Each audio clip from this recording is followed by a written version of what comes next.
സുഹൃത്തുക്കളെ, നിങ്ങൾ ഈ വീഡിയോ കണ്ടോളി. വലിയൊരു ഇഫ്താർ മീറ്റാണ്, വലിയൊരു ഇഫ്താർ.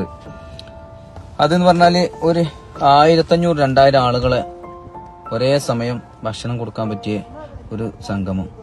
ഇതൊന്ന് കണ്ടോളൂ. ഇങ്ങനത്തെ എത്രത്തോളം വലിയൊരു ഇഫ്താറൊക്കെ ഉണ്ടെങ്കിൽ ഒന്ന് മെൻഷൻ ചെയ്യണേ. മക്കി മദീന അല്ലാതെ സൗദി അറേബ്യയില് ഇതൊരു കുടുംബം അതാണ് ഏറ്റവും വലിയ ഹൈലൈറ്റ്. ഒരു കുടുംബം നടത്തുന്നത്. എത്ര ആളുകൾ വന്നാലും ഒരാൾക്കും ഭക്ഷണം കിട്ടാതെ മടങ്ങി പോകാനുള്ള ഒരു സാഹചര്യം ഇല്ല. ഇതെന്ന് പറഞ്ഞാല് ഷവായ, ചോറ്, അതേപോലെ തന്നെ ആപ്പിള്, അതേപോലെ സൗദി ട്രഡീഷണൽ ഐറ്റംസ് ആയ ഗഹുവ, അതേപോലെ ഫുഡിങ്, പിന്നെ ഷുർബ എന്ന് പറയും നമ്മുടെ നാട്ടിൽ സൂപ്പ് എന്നൊക്കെ പറയും ആടിന്റെ അത്, ഇങ്ങനെ പിന്നെ സമൂസ, പിന്നെ വെള്ളം, പിന്നെ ഈത്തപ്പഴം, ഇതേപോലെ എല്ലാ ഐറ്റംസ് ഓരോ ആളുകൾക്കും സംഘടിപ്പിക്കാൻ അതേപോലെ കൊടുക്കാൻ അവർക്ക് കൊണ്ട് കഴിയുന്നു. ഇത് പിന്നെ ഒരു ദിവസമല്ല കേട്ടോ, റമദാൻ 30 ദിവസമാണ് ഇത് കൊടുക്കുന്നത്. റമദാൻ 30 ദിവസം.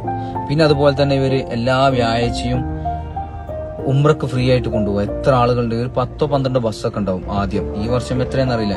ഇതിന്റെ മുമ്പ് ഇവര് അവരുടെ വീടിന്റെ അടുത്തായിട്ടുള്ള പള്ളിയിലായിരുന്നു. ഇത് അവിടെ സൗകര്യം ഇല്ലാത്തതുകൊണ്ട് വലിയൊരു പാർക്കിംഗ് ഉള്ള പള്ളിന്റെ അടുത്തേക്കാക്കി. കണ്ടില്ലേ, ഇത് ഫുള്ളായി, ആളുകൾ ഫുള്ളായിക്കൊണ്ടിരിക്കുകയാണ്. ആളുകൾ അങ്ങനെ വന്നുകൊണ്ടിരിക്കുകയാണ്. ഇഷ്ടംപോലെ ആളുകൾ വന്നുകൊണ്ടിരിക്കുകയാണ്. എവിടുന്നാണ് ഈ ആളുകൾ വരുന്നതെന്ന് പോലും അറിയില്ല. കാരണം അത്രത്തോളം ആതിഥ്യ മര്യാദയോട് കൂടിയാണ് ഇവര് ഈ ഇഫ്താർ.